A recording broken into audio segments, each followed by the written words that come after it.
To me, the antidote is get addicted to doing. I learned one thing, and one time, I'll give you this quick thing, and maybe this will help people, is that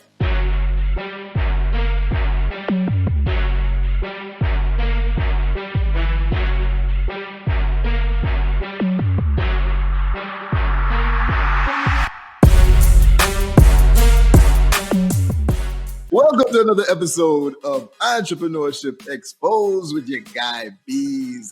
We are here. And I know I say this on every episode. I do. I realize that. But I'm excited about this conversation today. In particular, because I feel that, first of all, I love seeing other people in my industry, right? Especially people of color.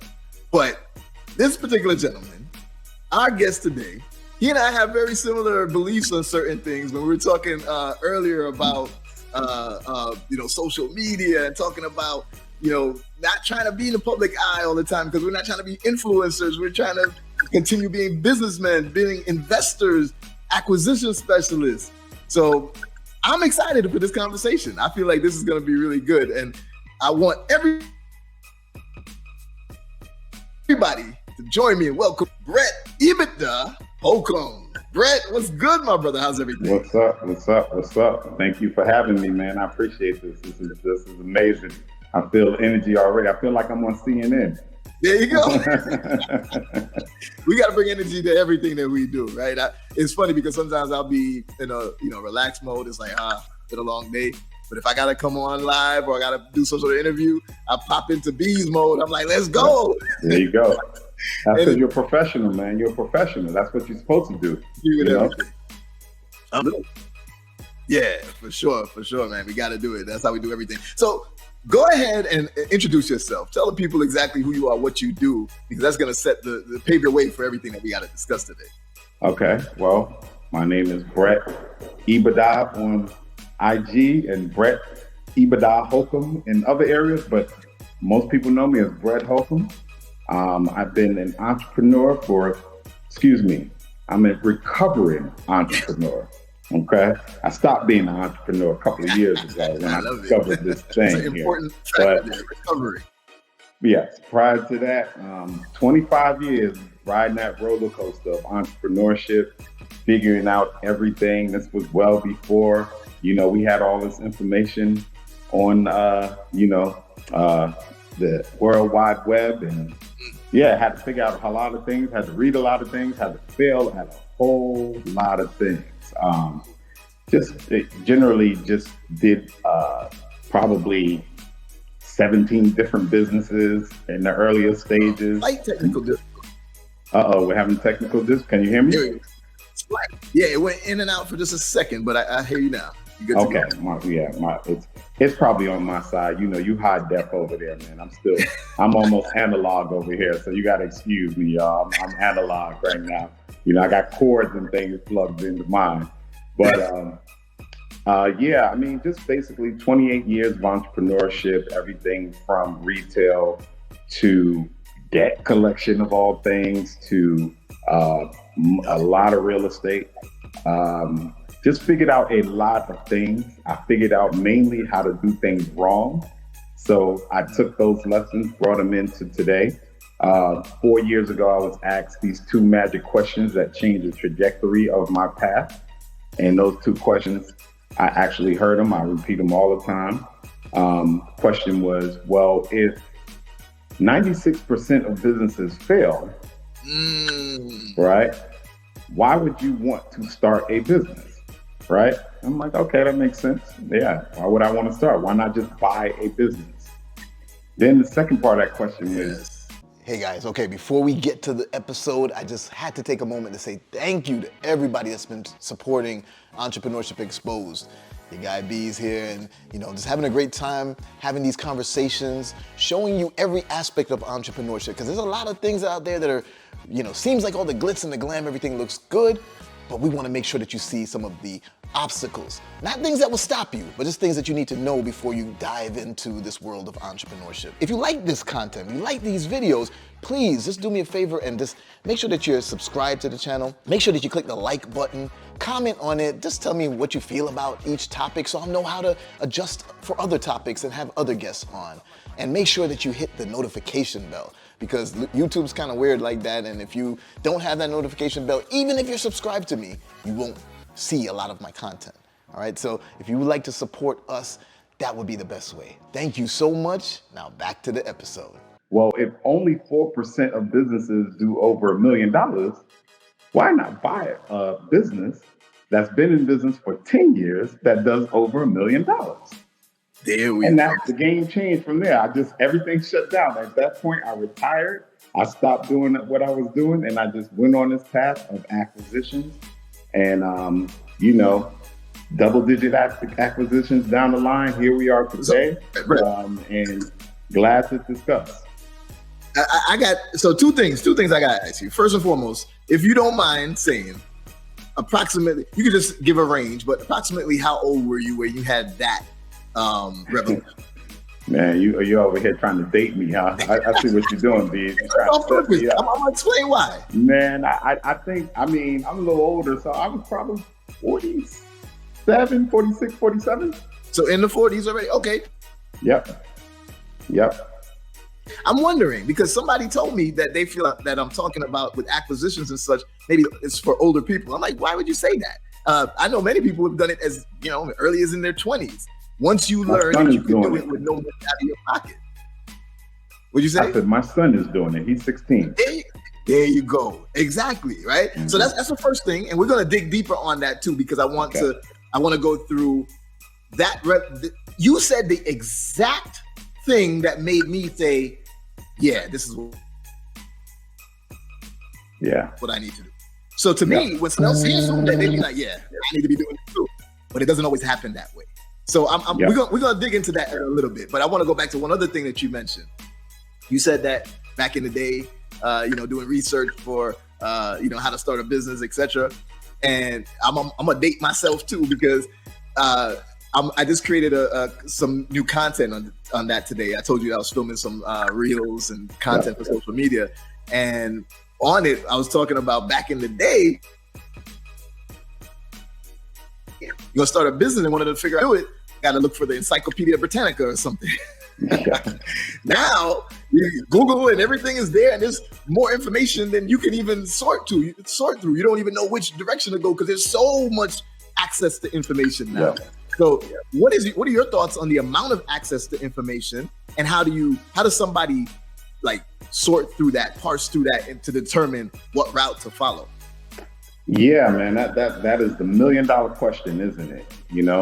I can tell you what I do. Anytime I enter an industry, I have a system. I'll go to YouTube first, right? YouTube University.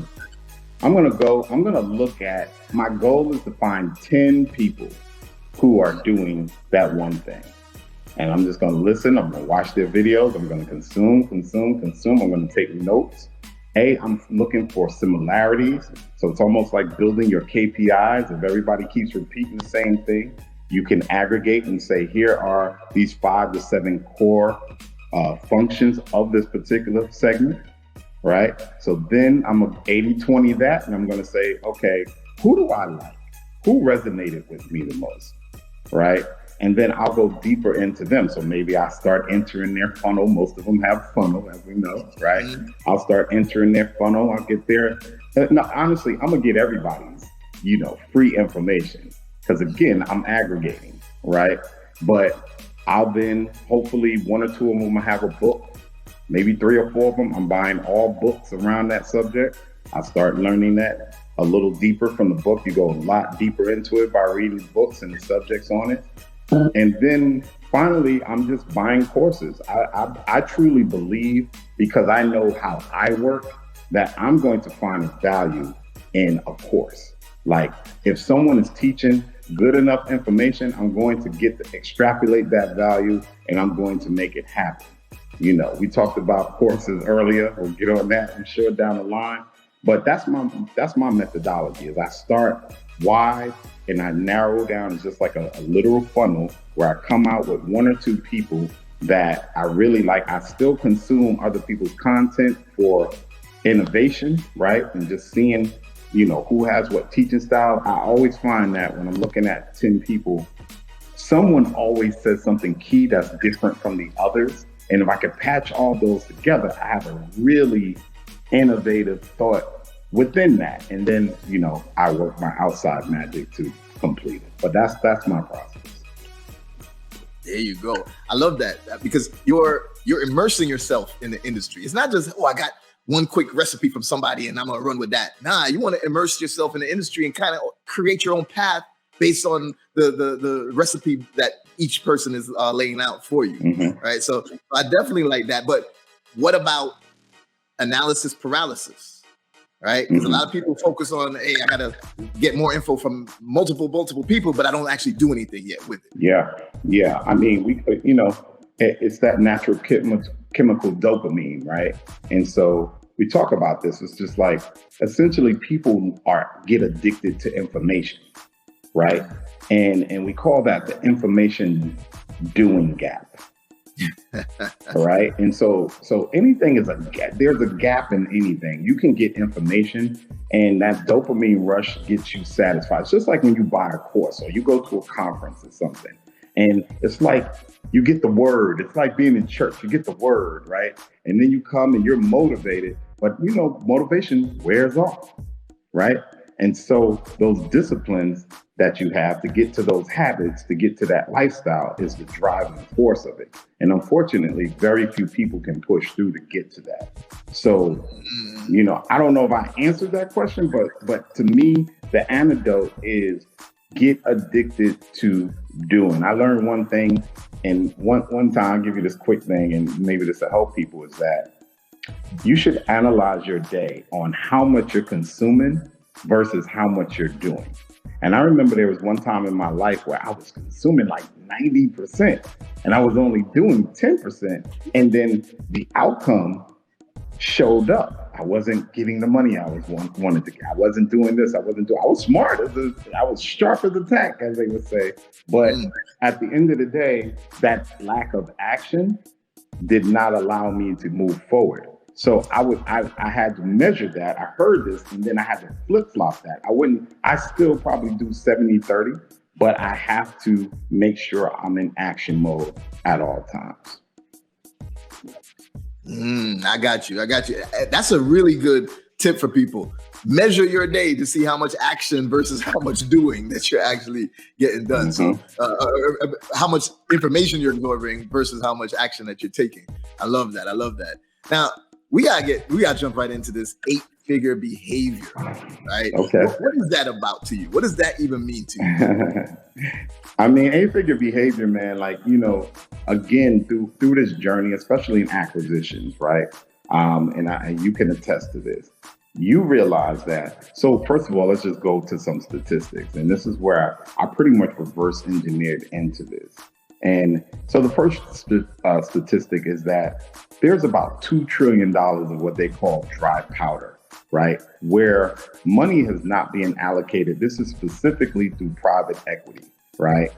Money has not been allocated to projects. In order for these folks to make money, they take money and they allocate it to get a return on it. If the money is sitting on the sideline, they are essentially losing money, right? That's the first thing. That's the first caveat. I also learned that these same private equity firms, they typically do not start looking at smaller businesses until about $10 million in revenue, $2 million, maybe $1 million at this point, $1 to $2 million in EBITDA. Let's just simplify that and just call it net profits, right? And so I also learned that. So it was like, okay, so at 10 figures, things change. I remember in the past, I remember applying for loans, right? And they would ask on the application, are you a small business? Are you enterprise level? And in parentheses, it would say 10 million or more in sales. And what I realized is when you got to $10 million or more in sales, a lot of times you did not necessarily have to be a personal guarantor on some of this. This was back in the day. I don't know if they do it now, but that was important. And I was like, why is that? So I just dug in. It's more like 2 million now. They've lowered that threshold. Say that again? They've lowered the threshold now so that you could get corporate credit if you meet some other things. I think it's like 2 million now, but you also have to have a bunch of other things like X amount of tax returns, X amount. Yeah. Well, but I remember that word enterprise, right? So I dug deeper into that word is the point I'm making, right? And it's like that word meant a lot in business. It says that at the enterprise level, you're no longer considered an entrepreneur. You run an enterprise. So you're typically graduating from entrepreneur to CEO because you now have a team in front of you of professional management. You have typically professional SOPs that, really manage your company. You have professional financials, even audited financials. You become a serious company, right? And those are the measures. And I just remember like, man, I don't want to, and at that point, technically you own a business versus, being self-employed. You go back to Kiyosaki's thing. A lot of us, when we start businesses, we are just like specialists, right? I could be an HVAC guy and I'm really good at HVAC. So I decided to go into my own, start this business. I might have hired a tech or two. Suddenly I got an admin. Now I got a business, but I'm still self-employed. I'm still marketing. I'm still doing all the work, so on and so forth. So enterprise level says that you have a management team or a management layer in front of you that now considers you a professional business, similar to EBITDA, hence my name, EBITDA. True that. I love that. Now, I got to apologize to the listeners because I'm literally in a monsoon right now. It started out of nowhere. And that might be what's causing the breakups. Oh, maybe right. You guys have that storm coming through there. Yeah. It came out of nowhere and it's bad. So hopefully I can't hear it, but I know it might be causing the breakups a little bit. But anyway, we as entrepreneurs, as investors, we keep navigating around any obstacles that we find. We're gonna keep going, Beez. We're gonna keep going. We're gonna keep it going. We're gonna keep it going. So, but here's the thing, Brett. I believe, and I love that we're talking about 8-figure behavior, because that behavior is first we need to focus on the mentality, the mindset. Because most people don't even think they can get to 8 figures. Okay. Most people don't think they can get to 9 or 10. They feel that's not attainable. So what type of mindset is necessary to get that, to start that 8-figure behavior? Whoa, that might be part 2, right? Just that part alone. I think one of the key mindsets though is, see, at 1 to 2 to 3 million even, honestly, you can be a one-man show in today's world and get to 1 million. You might be able to get to 2 and 3 million. After a one man, maybe a 2 man, you got an admin, you got a VA, whatever, just something light. But to get to 8 figures, to get to 10 million or more, it's going to take beyond your efforts typically, right? And so the first thing is understanding how to let your business, part of your business go. Understanding first how to delegate the things that you are not good in and finding someone who is really good at that thing, bringing them in. Here's a caveat to this. Not only bringing them in competitively. And I mean that from a salary perspective, from an incentive perspective, not nickel and dime, because a lot of us are small business owners. We like everything is discount. We're all in scarcity mode. We're trying to save money. But to think about bringing in, how do I compete with a large company, bringing in talent with someone that could take me to the next level? So I think first, that's the mindset, is understanding how to bring people on board, how to allow them to flourish without you, how to hire smarter people than you are, especially in specialized subjects, how to move from being, the do-it-all entrepreneur to staying in your zone of genius and then hiring people for their zone of geniuses. So now you have a bunch of specialists versus a bunch of generalists. I mean, I can go on and on and on. Like I said, we can keep going all day about this, but I think that's the first, I find that is the biggest thing, is that when I work with smaller businesses, it's that letting go and believing that someone else can do it better than you can. And if they cannot do it better than you can you hire two people that do it at 70% to equal 140% of your efforts and be okay with that? So it's all mindset at this point. Definitely. And I love that there, that concept, that perspective of, okay, I may not be able to get it at 100% of me, but that's 140% of me. That definitely works out. I love that perspective. And that's an important mindset shift, because everybody focuses on, no, it just needs to be me. I can make it perfect. Nah, but you can't scale yourself. Right? So that is critical. Now, but here's the thing. What about, and this is just another aspect of that, of getting to that 8-figure behavior, being the face of your company. Everybody wants to be the face. They want to be on social media talking about their company. So you're asking me what my thoughts are? I don't want to be the CEO. Say that again? Oh, you delayed. So are you asking me what my thoughts are? I think you were saying something else. Yeah. What are your thoughts on that? What are your thoughts on being a face? Man, it's a great debate of personal brands versus business brands. And you and I talked about this, that, we old school New Yorkers. And I was telling Beez that, I act like I've been selling dope for the last 30 years and my picture could not be snapped. I'm like Jay-Z, the last thing you wanted was your picture snap, right? And so I act paranoid and I haven't done any of that stuff, right? It's just, I learned how to build business brands. That's where I cut my teeth at. That's what I'm really good at. The personal brand thing, I understand today it is very necessary. So it's almost like the analogy of a rocket ship, right?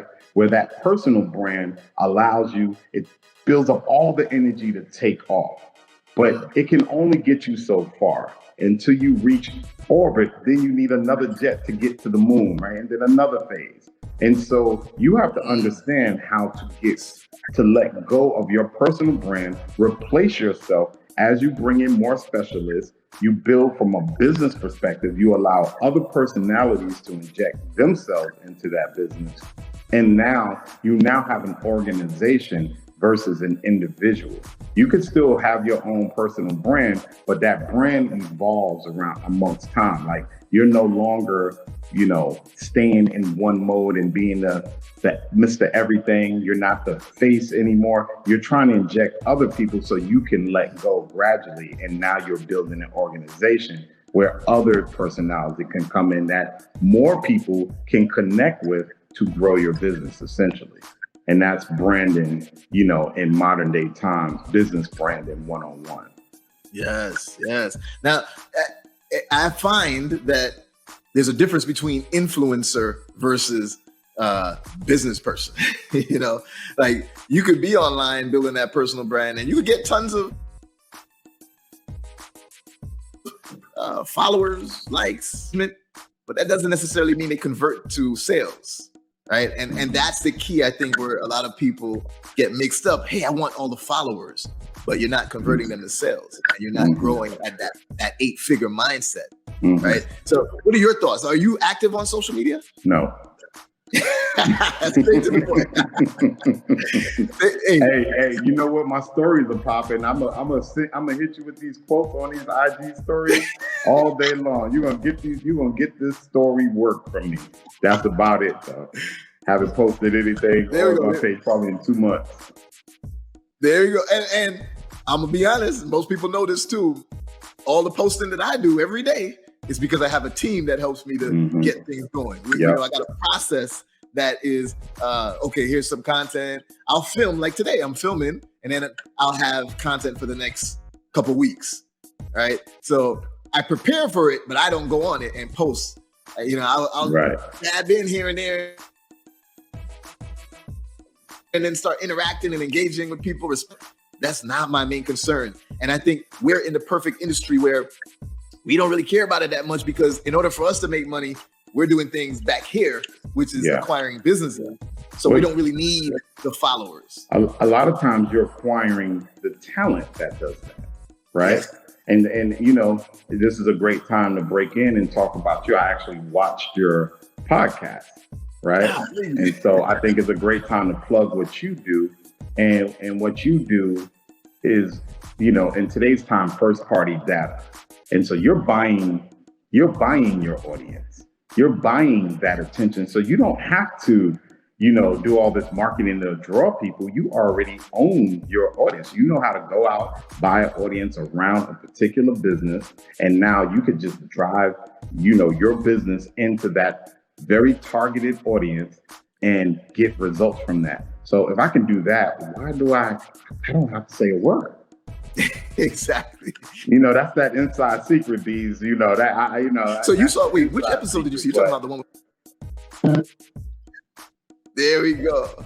I'm sorry, you froze up. You say it again? Repeat that. No, I was asking you which episode you saw. Oh yeah, Roland. Yeah, I think it was Roland Fraser Business Lunch. You did that recently. That was good, man. That was really good. I like that. I like that strategy. That's always been mine as well. You know, once I find something that I'm looking for, I'm going to attack it from so many different ways. And you've done that. That's really cool. Yes. Yeah, that it makes sense, man. We gotta often people, and this is part of 8-figure behavior, I think. Mm-hmm. Sometimes we'll get an obstacle and then we complain about the problem instead of figuring another way around it. Yeah. Right. Yeah. And okay, last year, iOS 14 really messed up targeting for ads for a lot of people. Yeah. You could complain or you could pay a whole lot more extra money because it's bad targeting, or you could be an entrepreneur. And that's what I, you know, aim to do as an entrepreneur. Yeah. You could be an entrepreneur and solve a problem and say, oh, here's the problem. Okay, well, if we can't go through it, let's go over it, or let's go around it, or let's go under it, or hell, let's just go through it. There we go. You know? So I normally do this at the end of the episode, but I'm gonna do it right now because my concept of something I've been pushing is the $1 trillion table, and it came from Brett. Brett was the first person I heard that mentioned a room where we can create a challenge and have everybody in a room at the end of this decade where we have $1 trillion assets under management. Normally, I ask my guests, will they be at that table? Will they be in that room? And what avenue are they going to take to get there? But I already know your answer. So explain to the audience how your business acquisitions honestly will help you to get to that table of the $1 trillion room. Well, yeah, I mean, for me, I think what we're talking about in all of this is essentially scaling talent, right? So, you know, for me, I'll go out, I'll find, I like to say I partner with people. I don't acquire, I partner. I create partnerships, alliances, as I call it. I have this 3A concept of assets, alliances, and acquisition. And so essentially, I think the alliance is the most important part. And so it's, okay, can we take in people who are already moving? So I like to take people who have, you know, a high, mid 6 figures to 7-figure businesses. And then I like to help them drive to 8 figures. I like to partner with them to get them to 8 figures. Typically that's through the grabbing of assets. That is through, you know, the alliances, understanding how your various alliances, anything from affiliate marketing to cooperation works, right? And injecting that. And then, of course, acquisitions for that massive speed. And then obviously all the organic push and marketing and things of that nature.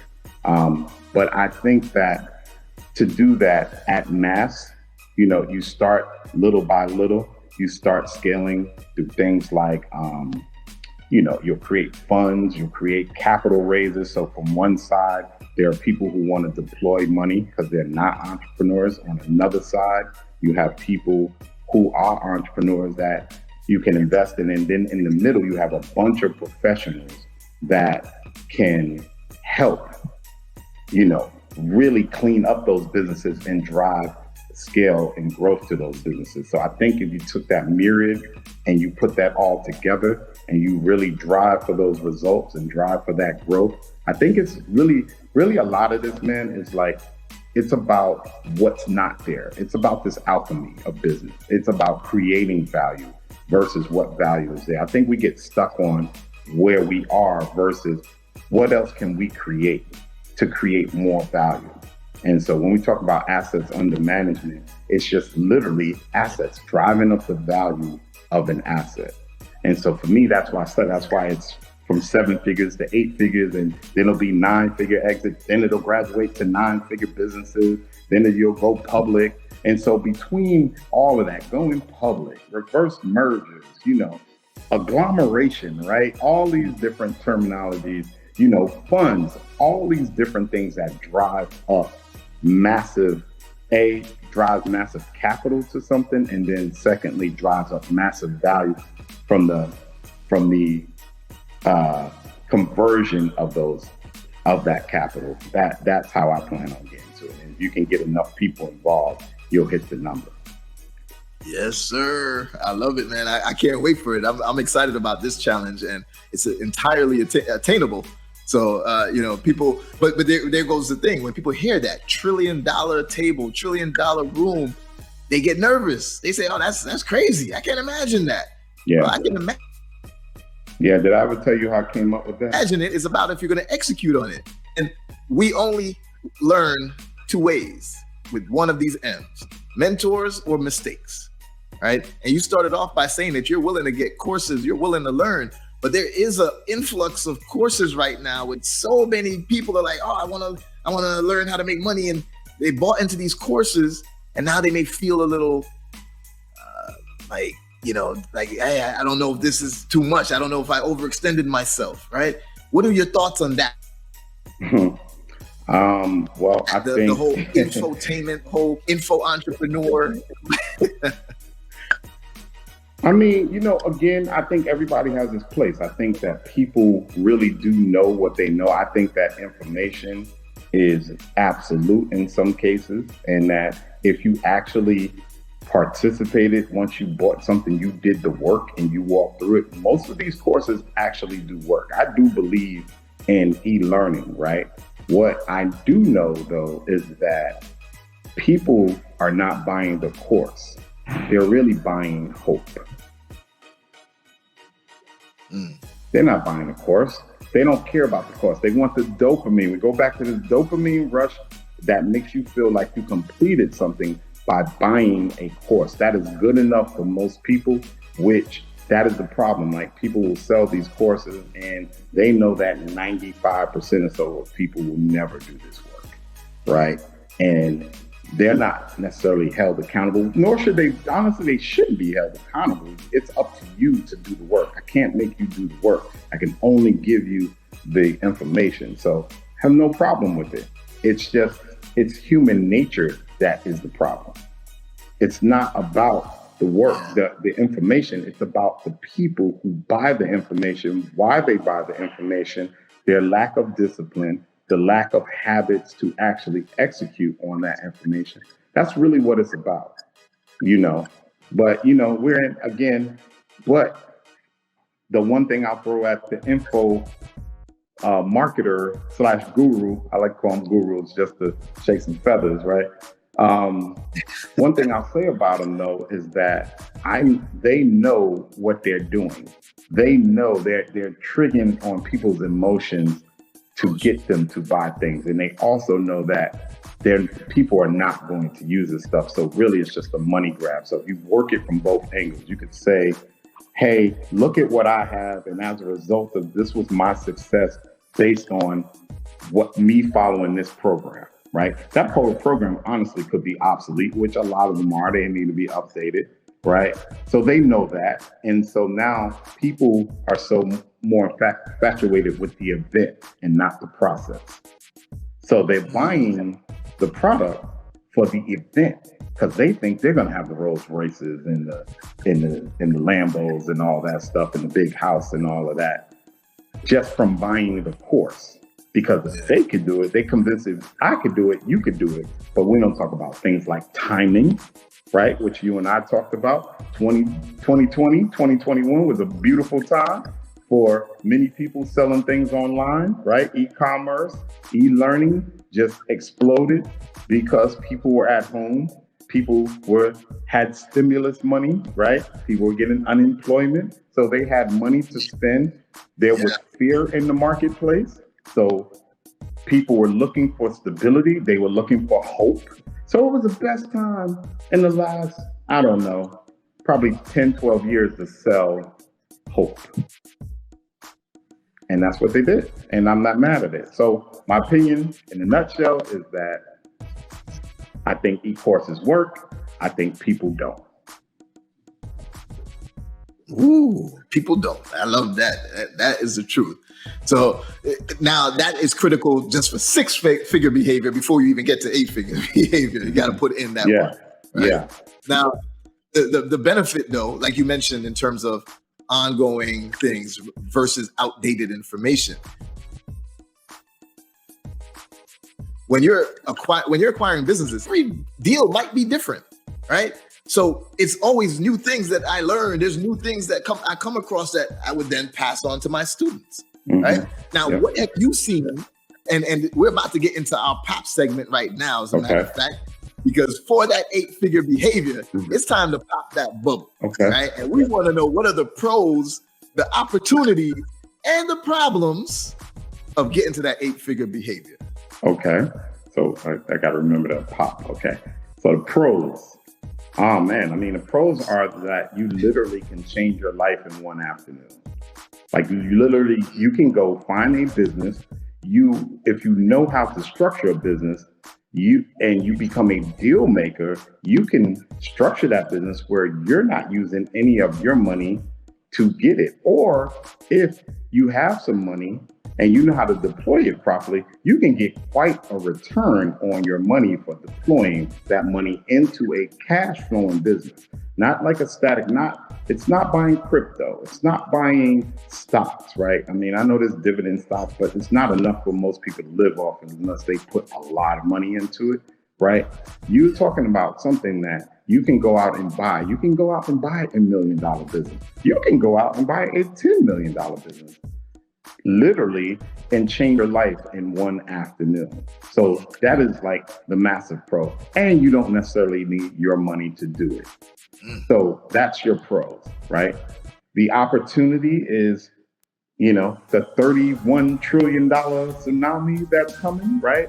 In that there's this big exchange of from baby boomers to people with shiny object syndrome, and for whatever other reason under the sun, that people are selling businesses and they are exchanging hands. I have this term that, I call it buy their street. People, real estate folks talk about buying the block. I talk about buying their streets. And what I mean by that is buying Main Street businesses, right? Going and buying their streets, going and buying their Main Street businesses, and then modernizing that. So you're taking Main Street and turning it to mainstreet.com or mainstreet.io and making it a technology company, right? And with media and all the different things that people did not do. And so there's a huge arbitrage that allows for a massive, massive level of growth by doing that. So I think that's a huge opportunity. The problem is just like anything else. I'll tell a story with the problem, and I go back to, the gold rush of 1849. And the problem is there were some people who were striking gold in 1845, but no one was listening to it, right? And meanwhile, they're just striking gold. No one's listening to them. So one of the biggest problems is that we are a Me Too society, right? And we have to wait for someone else of significance to tell us that, hey, man, there's this huge opportunity right here. But you and I, Beez, hard to tell our people what's going on. They got to see someone else do it that may not look like them, and enough to and it's got to get into the media. And we typically are the last people to join any opportunity. And by the time we buy it, where are we at? We're in 1852, where we're buying the Levi's, we're buying the forks, picks, shovels, and we missed out on the gold. We're buying the crap. We're buying the lower end. We get in at the lowest level because we're scared to take that jump in the beginning. So I employ people to start thinking like it's 1848, because that's where we are. You and I both know that, because we just keep scooping these things up. Time people get caught up in this, will be 9 and 10 figures up with this in revenue from buying this stuff. So I think that's the problem, is that we're a waiting to see culture, and we just have to see someone else. And I'll say one last point to that, because that's like my pet peeve, right? I'll say that I posted something, and it's funny that so many people reposted this Jay-Z thing to break down his pie of $1 billion, right? Mm-hmm. And it's funny, I tested maybe 20 people on this. I said, so what do you see about this pie, right? What jumps out at you? And, you get all these crazy answers. But the obvious answer, the really obvious answer to you and I, of course, right, is, wait a minute, he bought Duce, he acquired Duce, he acquired the Ace of Spades brand, and then he acquired Tidal, which made up for 55% of his portfolio.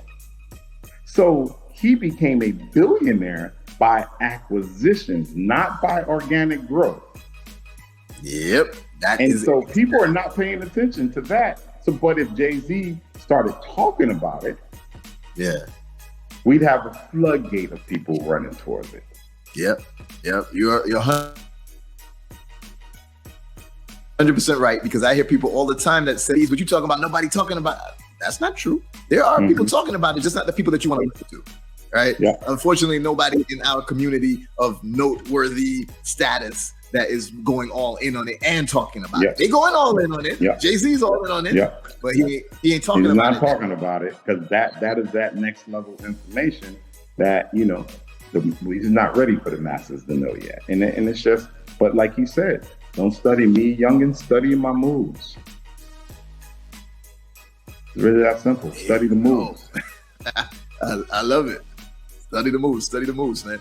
So, that it goes back to when you're saying for problems, it goes back to mindset. That's really what it is. That's all it is. If you got all the information and you see people doing it and you see it executed, but you still don't want to execute it until you see someone like Jay-Z talking about it, that's mindset. Yep. Yeah, that's limited beliefs. That's literally limited beliefs. That is opportunity cost a lot of times. There's a lot of times when people are too focused on what they're going to lose versus what they're going to gain. So that loss aversion, opportunity cost, and they're not properly weighing that. They're not looking at, hey, if I put some energy into this, I could quadruple how much money I currently make in like 6 to 12 months. I could quadruple it and have a cash flowing business that, if I do it right, I don't even have to work in. A cash flowing asset. And I love that you said that. Do it right, you don't even have to work in it. That's another mindset shift, because people feel, I have a student that told me he waited so long to join because he thought it was like buying another job. He bought another business, he would be buying a job. Then he realized, no, if you stick with the strategy of, does it have enough cash flow to hire an operator in it? So now it's just operating passively for you. Why wouldn't you want to do it that way? Yeah. I will add to that, Beez, that I think some of the people who are going to do the best in this are going to be people who have jobs. I like the constraints that these people have, right? And so now they have to buy right. They have to do proper due diligence. They have to buy proper management and look at them as partnerships, right? Because they have a job. And, I believe that it is another form of investment, just like anything else. It is a little bit more hands-on, but I think it scratches an itch for a lot of people. I know plenty of people who make 6 figures and they just feel like, hey man, I'm making this company millions of dollars and I'm not seeing that. This is an opportunity for them to go out, buy something, and they make their own money, and they see it, and then they can inject their skill sets and then whatever their network skill sets to drive up the value of these businesses and continue buying more and more of them until they can quit or want to quit. Some people love their jobs, they wouldn't quit it. But this is another form of, could be passive income. I don't really love the term too tough, but because you do have to do some work, right? But at the end of the day, very low impact work, where very low effort work in a certain case. Yep, in certain cases. And so that leads me to, what are your preferred industries to acquire in? Man, I'm a lifestyle guy, man. If I can find a business that takes me around the world and I can go to all these dope events and make money from these events while being in that business, that's ideal. Personally, I haven't found one yet, right? They're all taken, right? But I will find one. But what I really like, man, my background is heavily in, I would say retail. I'm a people person. Like I was telling you, I've probably done over 100,000 transactions, just hand to hand over 20 plus years. Hand-to-hand transactions, right? So I got to know people extremely well. So I understand the psychology of people in masses, whether that's, whether it's sociology or whether it's the psychology of one-to-one. So I like businesses that have a direct-to-consumer base. I do like those. But here's what I really like. I like manufacturers. I love vertical integration. I want to be able to make a product and then deliver it directly to that customer, skipping all forms of the middle if I choose to. Obviously, I can distribute because I'm a manufacturer. So for volume, I can find distributors and wholesalers, but I love going directly and owning my own customer. So that is like really my ideal business. No particular industry, but something where I can deal directly with that customer. I know that I'm strong at offers, branding, positioning, all that stuff, sales. So for me, anything along those lines, I would flourish in it. So, and you prefer, hey, let me just see the numbers. Is it a good deal? Rather than, nah, I'm not interested in that industry. Which do you lean toward?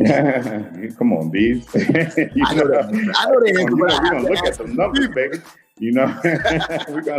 What you mean? I'm gonna look at all numbers. That's why I'm in industries that I never thought I'd be in, because I looked at the numbers.